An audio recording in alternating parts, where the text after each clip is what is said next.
Hello tout le monde, bienvenue dans ce nouvel épisode du podcast Alta Skill. J'ai l'honneur d'accueillir Louis aujourd'hui, il se présentera après.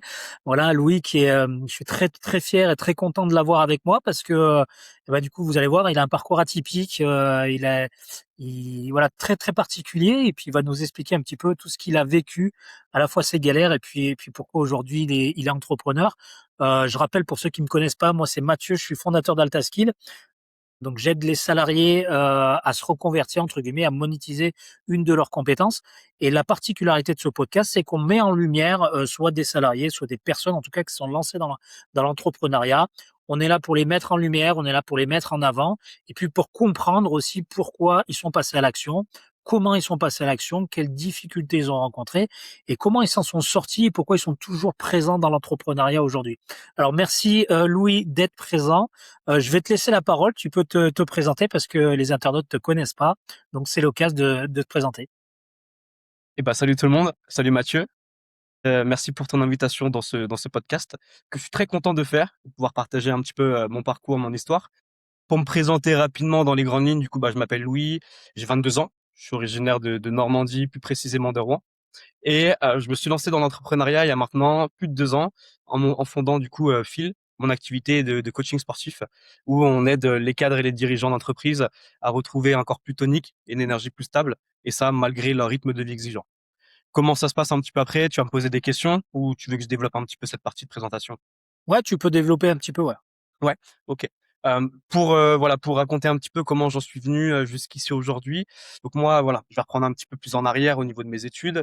Donc j'ai jamais été vraiment passionné par l'école, ça a toujours été un petit peu compliqué. J'avais du mal à écouter, un prof, toute la journée, à me raconter des choses qui n'avaient pas forcément d'intérêt pour moi, même si ça pouvait m'être utile pour ma vie future. Et donc en fait après je suis parti dans le pro, en lycée pro, parce qu'il y avait plus de matières, il y avait plus de, heu, de de pratiques dans le milieu professionnel, et je trouvais, ça plus intéressant pour apprendre et cetera. Je préférais exécuter que d'être en cours à réfléchir. Donc je suis parti dans ce cursus-là pour devenir agent immobilier. Au bout des 3 ans du lycée, je savais pas quoi faire. Réellement, j'étais toujours autant perdu, c'était compliqué. Je venais d'avoir, 18 ans. Donc ce que j'ai fait, c'est que j'ai pris, mon indépendance, mon appartement, et je suis parti en année de césure, où j'ai, travaillé à droite à gauche. Donc j'ai enchaîné pas mal de petites expériences pour découvrir un peu, différents milieux professionnels au final, que ce soit la Fnac, Paul Marius. Je travaillais en tant que, serveur, en tant que barman, en tant que hôte d'accueil aussi, j'ai fait pas mal de choses. Et même plus avant, encore avant ça, pendant mon parcours, au lycée, on avait beaucoup de stages. On avait 3 stages par an, donc j'avais pu déjà tester pas mal d'expériences pro, ce qui en a fait à peu près, je suis arrivé à 15 patrons différents, jusqu'à aujourd'hui, jusqu'à il y a 2 ans maintenant. Et heu et donc ouais, année de césure, toujours pas satisfait de travailler pour un patron, pas satisfait d'être plié à ce système-là et de toucher 1 500 €. Surtout que, durant cette année de césure, j'avais compris que si je passais pas par des études ou par moi-même, j'aurais pas de grande évolution, au niveau du pro. Parce que voilà, je partais d'un SMIC, parce que j'avais pas les compétences et les connaissances pour évoluer au sein d'une entreprise. À part voilà, si je prenais du temps, et ça se faisait sur 10, 15, 20 ans. Et je partageais pas cette vision, j'étais pas d'accord avec ça, et j'avais cette sensation au fond de moi que je pouvais faire quelque chose, que je valais mieux que ça, et que je pouvais me lancer. Pour revenir encore un petit peu plus en arrière sur, les premiers projets entrepreneuriaux que j'ai entrepris. J'ai commencé par faire un petit peu de dropshipping à droite à gauche quand j'étais plus jeune. Je faisais pas mal d'achats-reventes aussi, de vêtements et cetera, et avec des amis, on s'est amusé aussi à acheter des box. En fait, j'ai un ami qui travaille dans le stockage. On achetait des box et après on les revendait en foire à tout pour, toujours se faire un petit peu d'argent. Donc pour revenir, année de césure, terminée, je me dis: «OK, c'est pas possible, je peux pas continuer comme ça».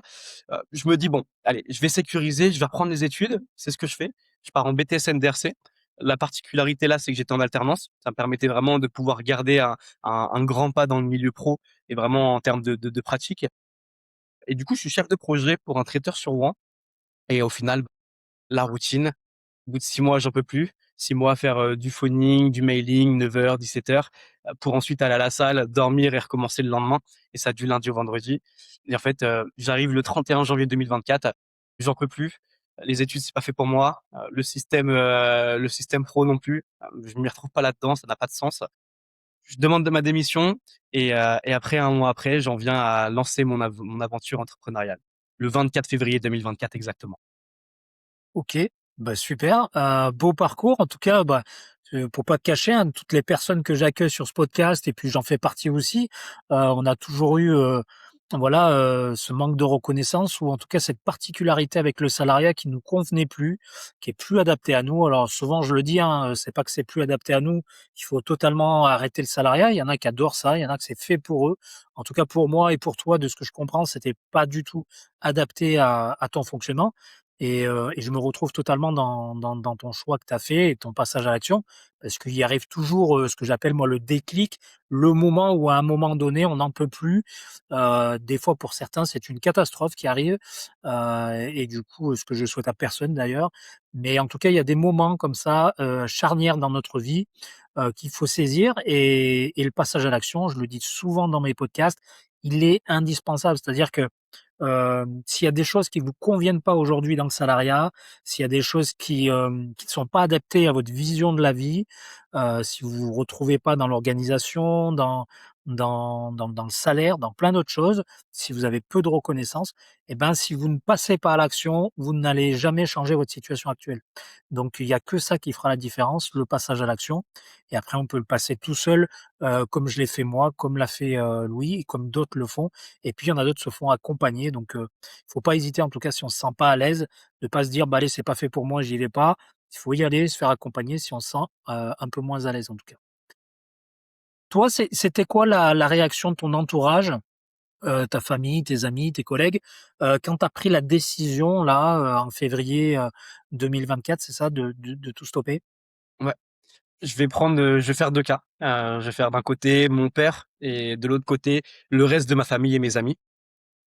Mon père, avec qui je suis très proche, m'a toujours laissé beaucoup de liberté, sur tout ce que je pouvais faire, en me disant: «Bah, découvre, dans tous les cas, voilà, tu vas grandir par toi-même, tu vas évoluer par, ce que tu vas pouvoir, rencontrer dans ta vie en termes d'événements, de personnes et cetera». Donc lui, il a été très compréhensif, ouais, très compréhensif à cette idée-là de que je me lance, en fait, que j'essaye d'aller chercher cette liberté que je voulais, cette vision des choses, en tout cas d'aller trouver quelque chose qui avait beaucoup plus de sens pour moi. Donc au final, mon père, lui, m'a accompagné et ça a été une grande force, parce que c'est pas le cas pour tout le monde. Beaucoup de personnes ont énormément de freins au niveau de leur entourage.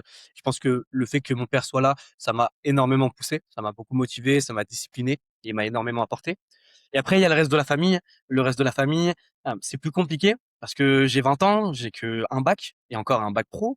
Donc c'est voilà, ça a même pas énormément de valeur. Et à côté, bah, je pars pour me lancer tout seul sans aucune sécurité derrière au final, à part tout ce que j'avais pu épargner pendant, mon année de césure, les tafs que j'avais pu faire avant ou juste après avec, l'alternance. Donc ouais, c'est vraiment tu as un côté, mon père qui m'a accompagné, qui m'a poussé, qui m'a dit: «Tente» parce que dans tous les cas, il y a énormément de choses à prendre dans ce chemin-là et de l'autre côté, il y a plus de peur, plus vouloir, cette action de me sécuriser et ouais, d'avoir peur pour moi, je pense. Et naturellement, voilà, ça c'est un frein, mais ça part, que de la bonne, c'est de la bienveillance, au Ouais, bien final. sûr, ouais. En tout cas, on l'a tous, hein, c'est cet entourage qui par moment, alors c'est pas qu'il nous bloque, hein, mais voilà, comme tu dis, c'est de la bienveillance. Notre entourage nous apprécie, nous aime et du coup, ils sont vigilants à ce qu'on fasse pas d'erreur et des fois, quand on part, comme ça, et qu'on passe à l'action, bah, ça peut faire peur pour certains, sachant qu'on voilà, on a tous eu, hein, cette éducation du salariat, du CDI, l'importance d'avoir un CDI dans sa vie, voilà. Sauf qu'aujourd'hui, en 2026, c'est plus du tout le cas, c'est plus une sécurité d'avoir le CDI. On croit tous que d'avoir un CDI, ça nous assure. Non, avec les nouvelles lois qui sont passées, on peut claquer des mains à un patron et vous éjecter sans aucune raison, même avec 20 ans de boîte. Donc ça, c'est la réalité du terrain de beaucoup de gens, ce qu'ils vivent et puis après, on est tous conscients des peurs, on en a tous eu. Moi, j'en ai eu.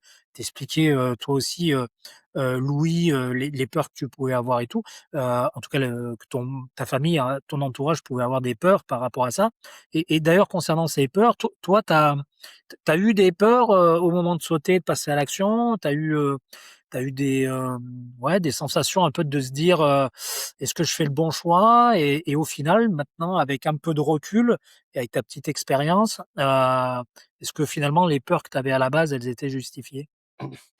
Je pense que quand tu pars sur quelque chose de nouveau, si tu as pas de peur, c'est que c'est pas le bon chemin. Quoi qu'il arrive, tu as peur parce que c'est nouveau, ça part de ce principe-là et parce que, en tout cas pour moi, pour une aventure entrepreneuriale, bah, c'est risqué, il y a cette peur d'échouer, il y a cette peur de mal faire Il y a aussi, je peux le mettre dans la peur, voilà, ce syndrome de l'imposteur, parce que j'arrive, j'ai 20 ans, je vends une offre premium à des cadres, des dirigeants, donc il y a ce truc aussi de pas se sentir légitime. Je dirais que c'est un ensemble de peurs. C'est vraiment l'échec, la prise de risque et le fait de partir dans quelque chose de totalement nouveau, que je connaissais absolument pas. OK. Et aujourd'hui, avec ton recul, est-ce que tu estimes que ces peurs, elles étaient justifiées ou au final, elles se sont estompées avec le temps et tu as fait le bon choix d'aller dans l'entrepreneuriat? J'ai fait le bon choix. Je dirais jamais le contraire, ça c'est impossible. C'est des peurs qui se sont estompées totalement, à part quelques-unes. Peut-être que je dirais le syndrome de l'imposteur, bah, pour tout entrepreneur, il est toujours là. Mais c'est voilà, c'est un syndrome qui, te pousse à toujours mieux faire, à toujours, à te développer, acquérir de nouvelles compétences, connaissances pour derrière pouvoir les partager.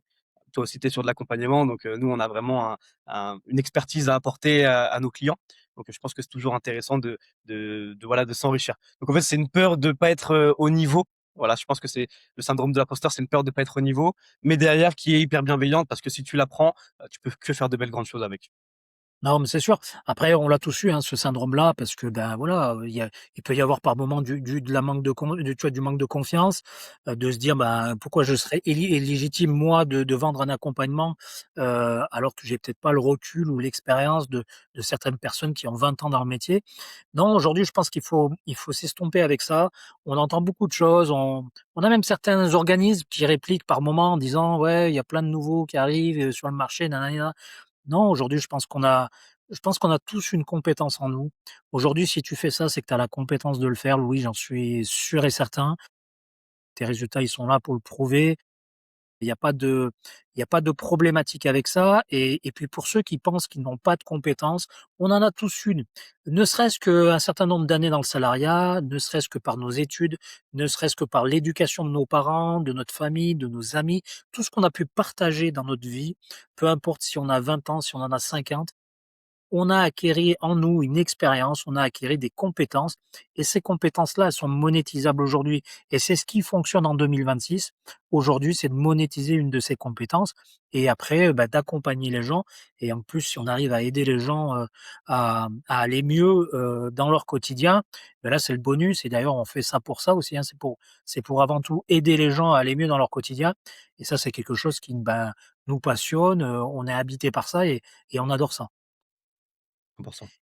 Et par exemple, si on va un petit peu plus parce qu'on le sait, hein, c'est pas un chemin de toute haleine, il y a souvent des galères, hein, quand on se lance, il peut y avoir des petits freins. Je te l'ai dit tout à l'heure, dans le podcast AltaSkill, on n'a pas de filtre, on dit exactement comment on a vécu le truc parce que ça peut aider aussi certaines personnes qui se lancent, ben, alors ils savent qu'ils vont avoir des galères et c'est comme ça. Toi, par exemple, est-ce qu'il y a quel est le moment, en fait, le plus dur que tu as vécu, depuis que tu es lancé? Le moment le plus dur que j'ai vécu depuis que je me suis lancé. Ouais, est-ce que tu en as un? Est-ce que tu as rencontré une difficulté? Est-ce que tu as connu une galère, particulière ou pas? Je dirais que ça serait un ensemble de choses, tu vois? Un ensemble de choses. Déjà, dans un premier temps, la transition entre, rien, quitter son taf et se lancer. Je pense que ça, c'est pas le plus dur, mais c'est le premier pas à faire et le premier pas, c'est le plus compliqué. Parce que voilà, le premier pas, comme on en parlait juste avant, il est enrichi de peur, de doute et cetera. Je pense que c'est ce 1er passage à l'action, qui est le plus dur et après derrière, bah, c'est toujours, après voilà, ça reste un ensemble de choses. Je pense que le plus dur aujourd'hui, quand j'en parle avec des amis, avec mon entourage, c'est d'avoir voilà cette charge mentale, quotidienne et porter des responsabilités, d'une entreprise au final. C'est que derrière, tu as plus de patron, pour te dire quoi faire, tu as plus de patron pour gérer tes problèmes, c'est vraiment à toi de gérer tout ça. Il y a pas une chose précise, mais c'est plus un ensemble de choses qui s'est fait avec le temps, au final. OK et tu as déjà eu envie de tout lâcher finalement, l'entrepreneuriat et de retourner dans le salariat? Au départ, sur la première année, quand c'était compliqué, bah, tu te poses des questions à des moments, hein. Je pense que tu te dis que c'est pas fait pour toi, que tu en es pas capable, que tu y arriveras jamais. Je suis dans le sport, je suis dans un marché très concurrentiel. Je pense que des coachs sportifs, tu dois en voir passer un petit peu sur Instagram et tout. Donc en fait, naturellement, tu te remets en question, mais tout lâcher, jamais de la vie, c'est impossible. J'ai OK. tellement gagné, avec cette aventure que tout lâcher, ça serait vraiment revenir à zéro et ça serait perdre, 2 ans d'évolution. C'est totalement impossible. En fait, je pense qu'une fois que tu es lancé, tu es lancé. Il y a plus de il y a plus d'arrêt, quoi. Ouais, c'est ce ou que des je dis pas en souvent arrière. aussi, hein, dans le podcast, on en parle souvent de ça. Je pense qu'une fois que tu passes à l'action, déjà pour réussir, il faut être ancré au sol, il faut pas marcher sur la pointe de pied ou y aller en reculant. Il faut Ouais, être ancré et avancer et là, il y a que ça qui te fait réussir et généralement tu y arrives, assez facilement et ouais, puis celui, bien carrément. entendu, qui va, un peu sur la pointe des pieds, à un moment donné, on comme tout le monde, ça nous est tous arrivé, on peut se casser la gueule. Donc moi, je préconise toujours là, on passe à l'action, c'est indispensable. Une fois qu'on a passé à l'action, on assume notre choix, on y va ancré et puis on fait tout pour y arriver et généralement, il y a pas de raison pour qu'on n'y arrive pas, quoi. 100%. C'est quoi l'erreur que tu as faite peut-être ou je sais pas si tu en as fait une et que tu te dis aujourd'hui avec un peu de recul: Je la referai plus jamais celle-là»? Hem, c'est pas une erreur, c'est pas juste une erreur, quelque chose de précis. Je dirais plus c'est quelque chose en lien avec ma personnalité, c'est la volatilité. De vouloir toucher un petit peu à tout, heu et sans jamais vraiment se prioriser sa zone de génie, tu vois? Et je pourrais, ajouter à ça, la FOMO, Fear of Missing Out, la peur de louper des opportunités. Parce que quand tu te lances, tu vas choisir ton chemin, quelque chose, qui a du sens pour toi et notamment une compétence que tu peux monétiser. Tout l'intérêt derrière, pour pouvoir apporter, de la valeur aux gens que tu vas pouvoir accompagner, à ta cible idéale. Moi, je pense que c'est ouais, c'est cet aspect de volatilité où j'ai voulu toucher un petit peu à tout, et du coup qui ont naturellement freiné mon business. Ça a été des frictions à mon business et la peur de louper des opportunités, ça rejoint ce point-là, c'est de voir tout ce qui se passe autour. Parce qu'aujourd'hui, voilà, si tu te lances dans ton chemin, dans ton aventure, il faut être concentré sur ce que toi tu dois bâtir, sur ce que toi tu dois apporter et c'est pas regarder ce qui se passe autour. Regarder en termes d'opportunités, de possibilités, de nouvelles choses qui se font et nouveaux business par exemple, comme on voit beaucoup sur TikTok, mais vraiment se concentrer sur ce que tu fais et avancer avec ça. Et par là aussi la comparaison. Je pense que la comparaison, c'est une grosse erreur. C'est pas des erreurs pratiques que moi j'ai fait à l'intérieur de mon business, mais c'est plus des erreurs assez générales. Je pense que la comparaison, c'est quelque chose qui m'a tué. On s'est rencontrés, tu vois, par exemple, on s'est rencontrés donc dans l'accompagnement de Mathis. Et ce qui est intéressant, c'est de voir aujourd'hui, tous les jeunes qu'il y a dedans. Tu vois des gars de 19, 20 ans, qui font déjà du 10 000 € par mois. Et quand moi j'arrive à me dire: «J'ai 22 ans, je fais pas autant qu'eux», je pourrais arriver à me poser des questions, me comparer, culpabiliser et au final que ça mette, des ondes négatives en place. Je pense que ouais, c'est ça, l'erreur. C'est plus des erreurs de personnalité, de façon d'être, de façon de penser. Ouais, mais tu as raison. Tu as bien décrit le truc en tout cas souvent quand on se lance, je pense que c'est très bien, tu l'as dit, de se focaliser sur une compétence qu'on a, et de la monétiser et puis une fois qu'on a ça, il faut développer son business sans forcément se comparer. On peut, écouter ce qui se fait de mieux à l'extérieur et essayer de d'améliorer ou de bonifier son business, mais il faut pas l'erreur qu'on fait souvent quand on se lance dans l'entrepreneuriat, en tout cas quand j'échange avec des entrepreneurs, sur le podcast, on a souvent cette erreur-là qui ressort. En fait, on teste un truc, par exemple, on va tester du MLM, bon, on se dit: «C'est pas fait pour nous», puis on entend: «Tiens, il y a un truc qui est nouveau qui arrive, hop, on va tester ça» et puis après on va tester ça et au final, on est partout nulle part. Notre branding, il est catastrophique parce que les gens, ils savent plus ce qu'on fait finalement. On a fait de la com là-dessus, de là-dessus, de là-dessus, de là-dessus et puis on sait plus du tout ce qu'on fait. Alors qu'au final, la compétence, on l'a depuis le départ. Il faut juste, choisir son chemin, comme tu l'as très bien dit tout à l'heure et une fois qu'on est dans son chemin, pas trop s'éparpiller à droite à gauche. Bonifier son chemin, peut-être l'élargir légèrement par moment pour bonifier son offre, mais voilà, il faut pas trop s'éparpiller et puis le fait de, C'est voilà, clair. de se comparer, de la concurrence, il y en aura. Il y a de la place pour tout le monde. Je pense que le plus important, c'est de rendre son offre unique qui te différencie de la concurrence, apporter quelque chose de nouveau qu'on n'entend pas tout le temps, sur le business et c'est ça qui fera que les personnes explosent et avancent et encore une fois, il y a pas d'âge pour être bon. Moi, je l'ai souvent dit dans le sport ça, quand j'ai entraîné dans le très haut niveau, des fois, on me reprochait de jouer avec des équipes très jeunes, de surclasser des gamins, qui pensaient pour certains qui étaient pas prêts. Non, non, il y a pas d'âge pour être bon. Je pense qu'à un moment donné, on peut exploser, très jeune. On peut exploser après, 30 ou 40 ans de carrière, en tant que salarié. Il y a vraiment pas d'âge pour être bon et en tout cas, il faut pas se freiner à cause de ça, quoi. Il y a vraiment on peut se lancer sans avoir ces problèmes-là. Hem Puis, tu en es où concrètement? Moi, je veux tout savoir. Ton business, comment ça se passe? tes revenus, ta liberté? Est-ce que maintenant que c'est bien lancé, est-ce que tu as mis une équipe en place ou pas? En fait, je veux tout savoir du quotidien de Louis, donc n'hésite pas, tu peux donner toutes les infos. Ouais, avec grand plaisir. Donc là, on fait l'état des lieux, 2 ans après. Tu vois, comme je t'avais dit, je m'étais lancé le 24 février 2024. On est le 25 février 2026. Donc là, ça fait presque, voilà, 2 ans et 1 jour.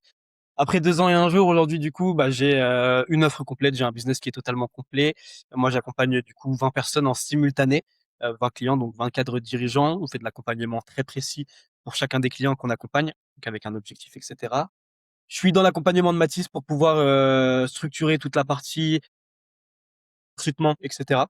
Donc là, aujourd'hui, j'ai besoin, d'équipes, enfin, donc du coup, de setters, d'un commercial. J'ai besoin d'un coach, au sein de mon accompagnement pour qu'il puisse prendre en main les élèves. Parce que du coup, on va arriver à un plafond où je peux pas suivre personnellement tout seul, plus de 20 élèves, plus de 25, c'est ça ma limite. Et sinon, pour parler un petit peu plus général, voilà, je stabilise minimum à 5 000 € par mois, après 2 ans d'activité. Et l'objectif là, c'est sur les 6 prochains mois d'aller chercher du bon 15-20 000 par mois. Donc là, on travaille pour ça. Là, ça fait 2 semaines que je suis à fond dans le scaling de mon activité. Donc il y a plein de nouvelles choses. C'est pour ça qu'en même temps, voilà, il y a plein de choses qui se mettent en place, donc c'est sympa. Et après, si on parle un petit peu plus du quotidien, et cetera, je travaille en digital. Mon activité me permet d'avoir, cette liberté géographique, où je peux, voilà, voyager, je peux travailler d'où je veux et ça, c'est tout ce que je voulais. Déjà, ça, c'était vraiment le premier point le plus important pour moi, pouvoir être libre, travailler pour moi aussi, de pas être dépendant d'un patron. Donc ça, c'est totalement le cas aujourd'hui. Je vais même avoir une équipe, donc au final, la tendance, s'inverse totalement. Et puis là, je travaille maintenant sur, tout ce que je peux mettre en interne, les process, l'automatisation, pour gagner du temps aussi sur, enfin, prospérer à avoir une liberté temporelle aussi bientôt à l'avenir. Et c'est pour ça qu'on va recruter et on va aller chercher un petit peu tout ça. OK, super. En tout cas, félicitations de cette avancée.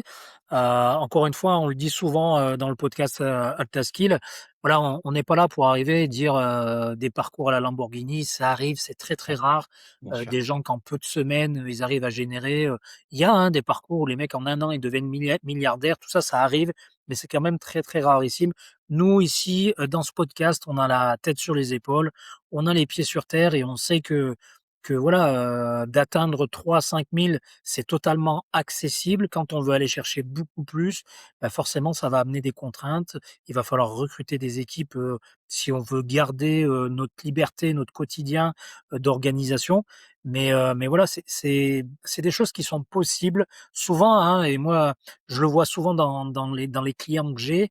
Quand on a vécu le salariat, les gens, il y en a pour la plupart, il y en a beaucoup, qui ont touché, tu en parlais tout à l'heure, 1 500 € par mois pendant 10, 15 ans, 20 ans, avoir des petites augmentations de 5 € par-ci par-là.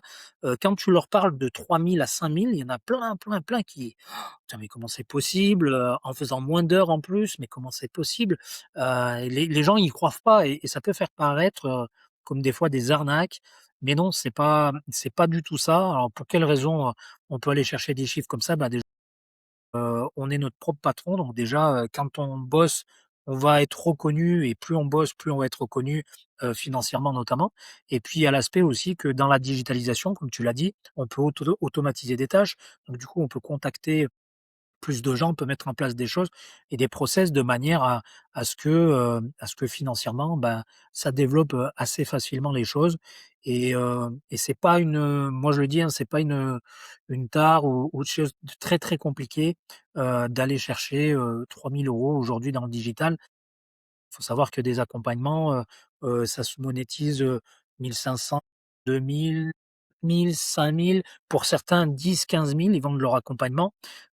Ou même si on prend la fourchette basse avec des accompagnements de 1 000, 1 500, voilà, vous n'êtes pas obligé d'en vendre 25 pour aller chercher, 3 000 ou 4 000 € par mois. Ouais. Donc c'est quelque chose qui est totalement accessible et aujourd'hui qui est très tendance parce que l'après Covid a fait que le confinement, il y a eu des nouveaux modes de fonctionnement qui nous avaient été imposés à l'époque et du coup, bah, ça a suivi son cours qu'on le veuille ou non et du coup, notamment les accompagnements en e-learning, c'est des choses qui fonctionnent très, très bien et du coup, je le dis toujours, hein, quand on a une compétence et on en a tous une, bah, il faut pas hésiter à aller la monétiser. En tout cas, c'est quelque chose d'important. Ouais, j'aime bien. Hem, Si tu avais un seul conseil à donner à quelqu'un, qui est peut-être encore salarié, Ouais. qui hésite, hein, qui a peut-être même des peurs, tu lui donnerais quoi comme conseil? Mmh, je dirais de se lancer. De lancer et après aviser. Comme on l'a abordé tout à l'heure, je pense que le plus dur, c'est le premier pas, c'est de passer à l'action. Donc c'est vraiment de se lancer et sortir de la réflexion. Parce que tu vas perdre plus de temps à penser à comment tu vas le faire. Est-ce que c'est le bon choix? Juste passe à l'action et fais-le, quoi. Je pense que c'est OK. voilà, c'est le se poser moins de questions au départ, c'est mieux comme ça, au moins tu passes à l'action et voilà. Et derrière aussi, il y a cet aspect-là qui est hyper important, c'est de se faire accompagner. C'est un détail hyper important parce que moi, ça a été le cas pour moi. Directement quand je me suis lancé, j'ai pris un accompagnement. Ça m'a permis de savoir quoi faire, quand le faire et comment le faire. Et au moins tu avances, de manière stratégique et sans fournir des efforts, qui ne vont servir à rien. Il y a un vrai retour sur investissement derrière qui est là et au moins tu as une direction, tu as une ligne directive, tu as juste à l'emprunter. Ouais, je pense que c'est important. Moi, j'ai fait cette erreur-là, hein, au départ de me dire parce que j'avais cette tendance, j'ai été formateur pendant des années. Des fois, je suis autodidacte, j'apprends par moi-même et je me suis dit: «Je vais développer des compétences par moi-même, je verrai bien où je mets les pieds, je vais tester». C'est pas qu'on n'y arrive pas, mais on y met beaucoup plus de temps, beaucoup plus d'énergie et au final beaucoup plus d'argent quand on y réfléchit, quand on prend du recul et alors que si on se fait accompagner, on va dire, avoir le bon process. Les gens qui proposent des accompagnements, ils ont déjà testé plein de choses.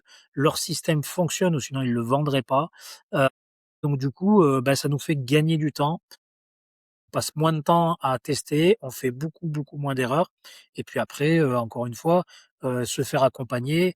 Moi, je l'ai toujours dit, hein, tu peux choisir, un accompagnement, ce que j'appelle low ticket, pas cher du tout, mais si c'est pour se retrouver dans une salle, en visio où il y a, 45 voire 150 personnes à l'intérieur, que j'ai pas le temps de lever la main, que c'est déjà la fin de l'heure et je peux même pas poser ma question, je vous dis Ouais, juste franchement, j'ai fait cette erreur-là à un moment donné de mon cursus de développement. Au final, j'avançais pas, j'avais l'impression de perdre mon temps, ça m'avait coûté une somme monumentale pour au final, devoir me démerder tout seul donc c'est pas il faut être très, très vigilant. Tu parlais de chemin et de faire le bon choix. Ça, c'est hyper important au départ de bien choisir et quand on choisit un écosystème où le système, on sait qu'il est approuvé. Allez pas dans un système où on vous promet 15 000 € en 3 semaines. C'est une arnaque, c'est pas possible. Allez dans un système où vous allez, le mec, vous allez le suivre, vous allez le regarder avant de faire votre choix et il va vous prouver, il va vous amener des résultats. Farfouillez ouais, ses réseaux, allez voir ce qu'il partage. Il a sûrement une chaîne YouTube, il a sûrement un compte Instagram, il a sûrement, Facebook, Twitter. Généralement, les entrepreneurs essayent de se mettre en avant dans les réseaux et ben, allez vérifier les différents profils qu'il y a. Celui qui partage ses résultats, ben, ça cache rien. C'est net, c'est clair, c'est précis et tu sais où tu mets les pieds. S'il y en a plusieurs qui ont réussi, bah, toi aussi tu vas y arriver. Ça veut dire que le système, il fonctionne bien, ça veut dire que l'accompagnement, il est bon et les gens, ils ont des résultats. Quand les résultats, ils sont notés nulle part, que tu te retrouves, il y a 3 500 personnes dans l'écosystème et qu'il y en a 5 ou 6 qui arrivent à vendre, les autres, ils y arrivent pas, il y a un petit couac à quelque part. Il y a un ouais, bien sûr. manquement à quelque part et tu sais que pour faire partie des 5 meilleurs, quand il y en a 3 500, tu vas te noyer dans la masse, ça va être très compliqué et là Mmh. tu vas vivre des sales moments et tu vas perdre de l'argent pour rien. Donc vraiment, le choix, il est important au départ, mais une fois que tu es dedans, tu as raison, tu passes à l'action, tu y vas, tu fonces, on l'a dit depuis tout à l'heure avec Louis, comme ça que ça marche et l'accompagnement, ben, il va juste t'aider à rester dans le bon chemin et à gagner du temps dans ton chemin. Ouais. Tu vas aller plus vite vers tes objectifs, c'est simplement, le truc, hein.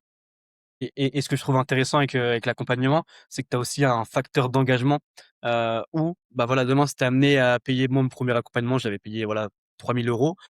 Quand tu te remets en question, tu te dis: «J'ai dépensé 3 000 €, je peux pas abandonner, c'est pas possible». Et ça te force à continuer et en plus de ça, de cet aspect d'engagement, c'est que tu as quelqu'un en face de toi à qui tu dois rendre des comptes et tu as pas envie de le décevoir, naturellement. Quoi qu'il arrive, tu vas faire les choses. Même si tu te poses en des questions, même si avant tu te dis: «Oui, mais ça se peut, je vais abandonner» et cetera. Ton cerveau, s'il est bien brandé et bah, il avancera. Non, Ouais, mais c'est sûr, exactement et si on veut parler un petit peu plus de ton business, de ton accompagnement, imagine-toi, je suis un cadre, j'ai besoin de me faire aider, d'être accompagné. J'ai besoin de perdre du poids aussi. J'ai eu un petit problème à la thyroïde, donc du coup j'ai pris 18 kilos en peu de temps. Je sais pas, je suis curieux. Je te vois un petit peu apparaître sur les réseaux. Qu'est-ce que tu me conseilles, Louis, pour que je réussisse mon objectif de perdre mes 15 kilos? Ouais, ouais, déjà, c'est un très bel objectif. Moins 15 kilogrammes, c'est voilà, c'est un objectif très ambitieux, mais c'est top, c'est ce qu'il faut. Nous, comment on fonctionne en interne? Déjà, on va avoir vraiment, toute une étape de prise de connaissance avec la personne où on va discuter. Parce que derrière, on a un accompagnement qui est très précis, qui est très ciblé. On a tout un process qu'on applique et qu'on adapte et qu'on optimise en fonction de chaque personne. Donc on a besoin de savoir déjà en amont si on peut t'aider et comment on peut t'aider. On n'est pas des super-héros, on n'aide pas tous les profils, donc on a vraiment besoin de cet échange ensemble pour te comprendre, voir comment on peut monter ensemble un, process, un plan, un cadre au final qui te permette d'atteindre cet objectif-là. Et après, on va tout mettre en œuvre pour toi. En fait, c'est vraiment on part du principe que, les nos élèves, c'est des, souvent c'est des voilà, des grosses têtes d'entreprise, c'est des cadres, voilà, des directeurs d'entreprise aussi. C'est des personnes qui donnent beaucoup pour leur vie professionnelle, qui ont derrière aussi une vie de famille à porter. Donc, il y a beaucoup de responsabilités, ils passent leur journée à gérer, à décider et tout ça fait qu'ils ont un rythme de vie exigeant. Donc un emploi du temps chargé et le truc, c'est que voilà, ils ont déjà essayé pas mal de choses.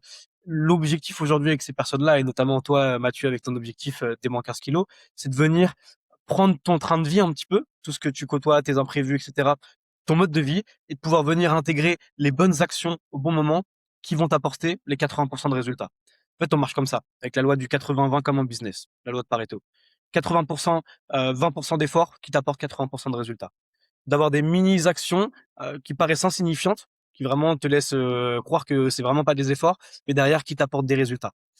Et ce que nous, nos valeurs, nos principes, c'est vraiment d'agir de manière saine, flexible, pour que ça puisse s'ajuster en fonction des imprévus, des déplacements, des restos et derrière surtout, durable. Parce qu'on n'est pas là pour chaque année refaire sa perte de poids des 15 kilogrammes, que tu vas reprendre derrière. Le but, c'est de pouvoir s'en débarrasser et c'est, de délivrer une hygiène de vie globale à nos élèves. Donc demain, si on est amené à travailler ensemble, on va t'accompagner absolument sur tous les points, qui sont importants, qui vont être des facteurs essentiels pour ta transformation, pour qu'on puisse, te promettre cet objectif-là et derrière de manière totalement accompagnée. Parce que c'est l'accompagnement, c'est les appels qu'on va avoir ensemble, c'est les ajustements continus en fonction de tes avancées, en fonction de tes blocages, de tes points de friction qui vont faire que tu vas atteindre ton objectif en 3-4 mois. Ouais, après, on c'est vrai que c'est une niche où on voit beaucoup de monde. Les gens peuvent se noyer un petit peu dans tout ça. Toi, tu es expert, moi je fais du business. Je sais piocher les bonnes infos à droite à gauche, mais c'est vrai que la majorité des gens qui sont sur le marché et qui sont clients, bah, ils voient tellement de pubs et tout. Toi, qu'est-ce qui te rend unique, Louis? Quelle est ta méthode? Quelle est ta tes ce que tu mets en place qui fait que chez toi, ça va être complètement différent qu'ailleurs et tes résultats, il y en a beaucoup parce que, tu mets en place un process qui qui te rend à la fois unique et surtout qui rend, les choses beaucoup plus efficaces que la concurrence. Est-ce que tu as quelque chose à décrire là-dessus ou pas? OK. Ce qui rend mon offre unique, moi, c'est déjà avant tout le fait d'avoir été alimenté par le syndrome de l'imposteur pendant longtemps. C'est que, pour revenir sur ce qu'on disait tout à l'heure, c'est que pendant longtemps, je me suis remis en question sur ce que je proposais, ce que je pouvais offrir à mes clients, les résultats que je pouvais leur apporter et ce qui se passait autour de moi, sur mon marché et à quel point je pouvais me comparer aux autres. Donc naturellement, depuis 2 ans, ça m'a poussé à toujours développer mon offre. Dès que je me sens pas bien, dès que j'ai un manque de confiance, par exemple, je vais rajouter de la valeur dans mon offre, des bonus et cetera. Comme ça, en fait, j'arrive aujourd'hui à avoir vraiment une offre unique et irrésistible qui est pour moi sans doute l'une des meilleures du marché. Qu'est-ce qui fait la différence aujourd'hui? Il y a plusieurs points. Déjà au niveau des livrables, nous déjà on a vraiment, à cœur de gamifier, au maximum tout le processus, de chaque élève, l'atteinte de l'objectif. Donc en fait, on va mettre, plein de choses en place pour, rendre tout ça plaisant au final, plaisant et ludique. Donc que ce soit avec nos applications, nos écosystèmes, on travaille avec School, je pense que tu connais aussi et donc c'est vraiment dans tout ce qu'on va pouvoir apporter. On joue beaucoup avec l'innovation aussi. Typiquement, l'IA nous offre, plein de possibilités aujourd'hui, donc on utilise ça, pour, pouvoir offrir, un maximum de livrables à nos clients, que ce soit des coachs sportifs IA quand ils sortent de l'accompagnement ou que ce soit plein d'outils, qui pourraient leur servir pendant l'accompagnement et pendant l'atteinte de l'objectif. Et après, c'est surtout, voilà, la présence, la disponibilité qu'on apporte à chacun. Personnellement, moi, avec les clients que j'accompagne, je suis disponible 7 jours sur 7 par WhatsApp. On a un appel une fois par semaine, on a des coachings de groupe. Donc en fait, on a tout en œuvre, pour pouvoir, avoir vraiment une avancée vers l'objectif pour chaque client qui soit viable et qui soit prévisible au final. On sait, promettre les résultats semaine après semaine avec tout ce qu'on peut offrir et c'est ça aussi, qui est intéressant, c'est toute la partie onboarding, avant dans l'accompagnement qu'on met en place pour pouvoir derrière avoir quelque chose de fluide et qui correspond et qui est adapté à chaque personne. Ouais, c'est super. En tout cas, bon, pour ceux qui connaissent pas ce que c'est l'onboarding, hein, c'est l'après-achat. C'est-à-dire, je viens d'acheter, qu'est-ce que j'ai acheté au final? Et ça, c'est hyper important. Il y en a plein, qui négligent ça. Ouais, Ils ont encaissé le chèque, hop, derrière, c'est plat, c'est, néfaste, c'est catastrophique et moi, je le préconise toujours et c'est pour ça quand j'accompagne les gens, quand il y en a un qui arrive et qui me dit: «Non, non, mais moi, ce qui m'intéresse, c'est faire des rentrées de l'argent, derrière l'accompagnement, je suis pas non plus ultra ex» non, ça je stoppe tout de suite, ça sert à rien parce que tu ne dures pas dans le temps. Très rapidement, tu te sors une étiquette mauvaise et après tu es mort sur le marché, tu es mort sur le business. Donc du coup, il faut vraiment quelque chose de concret et puis, comme tu le disais, il y a des choses qui tu t'adaptes en permanence dans le marché, Louis, donc du coup forcément, tu vas, rajouter des choses, des upsells, ce qu'on appelle. Tu vas améliorer ton offre et le fait que d'avoir la personne quand elle a acheté il y a 6 mois, qu'elle a été super bien accompagnée, qu'elle arrive sur une plateforme qui est vachement classe, un SaaS, de qualité, qu'il y a un suivi automatisé. Voilà, quand il envoie un message, et ça attend pas 3 semaines avant la réponse. Enfin bon, qu'il y a vraiment quelque chose de très carré, très pro et je le dis toujours, hein, soyez à l'image du prix de votre offre, hein. Ça, les gens, ils s'en aperçoivent pas et quand on offre ou quand on vend quelque chose qui vaut 3 000, 4 000 ou 5 000 €, ben, à la fois, il faut y amener la compétence que vous annoncez dans la publicité, mais il faut aussi amener, tout l'onboarding, le suivi avec une grosse qualité derrière. Parce que si vous amenez pas ça, vous êtes mort dans le business et en peu de temps, vous allez être reconnu et surtout quand on est dans une niche de perte de poids où il y a énormément de concurrence, bah, tu te fais une sale étiquette et tu mort. Donc ça, c'est vraiment quelque chose, d'important, l'onboarding et les gens, ils le négligent souvent. Je crois qu'il y a des j'ai fait un podcast il y a pas longtemps avec Justine, une entrepreneuse aussi qui elle, met en place carrément un métier, qui est là et qui est fait pour, l'après, qui est fait que même pour l'onboarding en fait, hein, qui est fait pour l'après-vente, et beaucoup d'entreprises aujourd'hui, embauchent des personnes comme ça qui vont, structurer et mettre en place un onboarding de haute qualité. En tout cas, c'est cool que tu l'aies mis en place, j'en ai aucun doute, Louis. En tout cas, ça montre, de toute façon, on n'a pas des résultats comme les tiens si Bien on sûr. n'a pas un onboarding de qualité. C'est tout à l'image de ton business, à l'image du personnage que je connais de Louis. Donc bravo en tout cas à toi. Bravo pour ce parcours parce que, voilà, tu es jeune et tu es passé à l'action. Tu as vécu des petites galères dans les boulots, tout ça, tu as aperçu que le salariat, c'était pas pour toi et tu es passé à l'action, tu as avancé et aujourd'hui, tu es ton propre patron. Tu as inversé les rôles, comme tu disais tout à l'heure et ça, c'est que grâce à ton travail, c'est que grâce à ta compétence et tu pas lâché prise et c'est ça qui te permet d'être là aujourd'hui. Donc encore bravo à toi, Louis. Si on devrait finir par quelque chose, j'aime bien la poser cette question parce que des fois, ça donne l'énergie aussi de la personne que Ouais. j'ai sur le podcast, mais est-ce qu'il y a un truc que tu as jamais dit publiquement, sur ton parcours, sur ta vie, et que tu aimerais partager aujourd'hui? Quelque chose que j'ai jamais dit publiquement et que j'aimerais partager aujourd'hui, c'est ça? Ouais, imagine-toi là qu'il y a plein d'internautes qui nous écoutent, il y a peut-être tes Ouais, futurs clients là qui nous écoutent ouais. et tu veux leur partager, tu veux te livrer un petit peu plus, tu leur partages un truc, je sais pas, une anecdote, que tu as vécu un jour et que tu veux partager aujourd'hui. J'ai déjà partagé pas mal de choses de moi. C'est vrai que je me mets beaucoup en avant sur les réseaux, donc des petits secrets, j'en ai plus beaucoup. Mais je dirais plutôt quelque chose que j'ai appris. Pardon, attends, je bois un petit coup d'eau. Vas-y. Est-ce que je perds ma voix en ce moment un petit peu? Voilà. Ouais, plutôt quelque chose que j'ai appris, suite à, des événements dans ma vie depuis que je me suis lancé, dans l'entrepreneuriat. Ma fierté personnelle, mon estime de moi, je l'ai vraiment vue par rapport au travail que je pouvais fournir, par rapport à la productivité, que j'avais et comment ça se répercutait dans mes résultats. Début 2025, pendant 5-6 mois, je suis parti de ma ville natale, pour, changer d'environnement, être dans un environnement beaucoup plus propice au changement et je passais mes journées pendant 6 mois, vraiment tous les jours, 7 jours sur 7, à me lever à 6 heures, à me coucher à minuit et faire que travailler. Donc j'étais omnibulé par ça, jusqu'au jour où je suis tombé en mini burn-out. Je suis pas tombé en dépression, je suis pas tombé en gros burn-out comme quelqu'un de 30 ans qui a subi pendant des années, mais j'ai oublié l'essentiel qui était important, et c'est vraiment l'aspect de profiter et faire la part des choses. OK, un business, ça va demander du temps, ça va demander des efforts, mais je pense que le plus important aujourd'hui, c'est de profiter du chemin qui permet d'atteindre l'objectif. Moi, quand j'ai commencé, il y avait cette envie d'être libre géographiquement, mais il y avait aussi cet objectif-là des 10 000 € par mois, par exemple. Ça a été un objectif emblématique parce que, voilà, les 10 000, je pense que c'est assez symbolique pour beaucoup de monde. Et en fait, j'ai travaillé, travaillé, travaillé pour me dire: «OK, je vais atteindre les 10 000», mais sans jamais vraiment profiter de tout ce que je faisais pour atteindre les 10 000. Et c'est un truc, j'en ai pris conscience, et notamment parce que je faisais un marathon en parallèle. C'est que la préparation du marathon pendant 4 mois, je l'ai faite, et cetera. Et le jour du marathon, j'ai couru le marathon, tout s'est très bien passé, terminé, très beau temps. Mais une semaine après, j'étais drivé par rien du tout. Heu, Parce que, j'avais fait le marathon, et une fois que l'objectif est atteint, bah, c'est fini. Et tu te dis: «En fait, c'est quoi la suite?» Et au final, tu arrives dans une course perpétuelle avec toi-même où tu veux toujours aller chercher plus haut.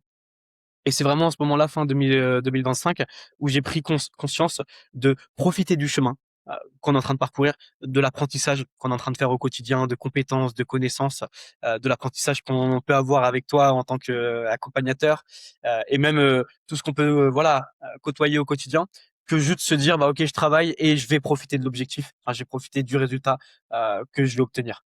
Je pense que ça a été ça la première prise de conscience, et le truc, que je pourrais partager, que j'en parle pas souvent, je pense, ouais. Bah, écoute, merci en tout cas de te livrer comme ça et de nous partager un petit peu ce moment. C'est jamais évident, hein, de dire des moments difficiles qu'on vit, soit dans notre vie perso, soit dans notre vie professionnelle. En tout cas, merci beaucoup pour t'être livré. Merci pour cet échange qui est hyper, constructif pour tout le monde qui nous écoute. Je pense que toutes les personnes qui, sont dans l'hésitation, toutes les personnes qui ont des peurs, bah, du coup, ils vont sûrement se retrouver dans ce que tu as vécu, dans ton parcours, et c'est pour ça que j'ai fait ce podcast. C'est vraiment pour, mettre en lumière les gens qui sont passés à l'action, mettre en lumière leur business, et puis surtout mettre en lumière leur parcours qui est pas, tout simple, tout beau, tout rose. Il y a Bien sûr. forcément des petits cailloux à un moment donné dans la chaussure, et l'idée c'est d'être persévérant, de pas abandonner, et le fait que, ben, que les collègues et que toi, Louis ou d'autres en parlent sur le podcast, bah, ça permet de rassurer aussi les autres, Ouais. pour le passage à l'action. En tout cas, merci, Louis, pour ta présence. Si, quelqu'un, qui t'a écouté là pendant plus de 40 minutes, aujourd'hui, voudrait, savoir comment on joint, Louis, il est où Louis? On le trouve où? Moi, on me trouve principalement sur LinkedIn, sur le réseau pro du coup. Après, j'ai ma page internet, et cetera aussi, et je suis, sur Instagram. Louis Lecor, mon nom comme c'est écrit en bas à gauche de mon écran. Je sais pas si on le verra sur le podcast, mais OK, ouais, Louis Lecor, Lecor. c'est ça. Ah, et puis après, toi, ta cible exacte, hein, c'est les cadres, les chefs d'entreprise, c'est ça? Exactement, exactement. OK. Donc si vous êtes cadre, si vous êtes chef d'entreprise, on le connaît tous, on fait des journées à rallonge, et que vous avez pas le temps pour vous occuper de vous et de votre santé, bah, Louis, il est là pour vous aider, donc n'hésitez pas, Louis Lecor, je redis Leco2re. Il est en place sur LinkedIn, n'hésitez pas à aller voir ses posts. Il y a Ouais, forcément un bouton pour en savoir plus, et de là, bah, vous rentrez en contact avec lui et puis après il s'occupe du reste pour atteindre vos objectifs. on optimisera tout ça. Bah, Carrément. écoute, merci Louis, je te dis à bientôt, merci pour votre écoute, et puis je vous dis à bientôt pour un prochain épisode, dans le podcast, Altaskill. Allez, ciao, ciao.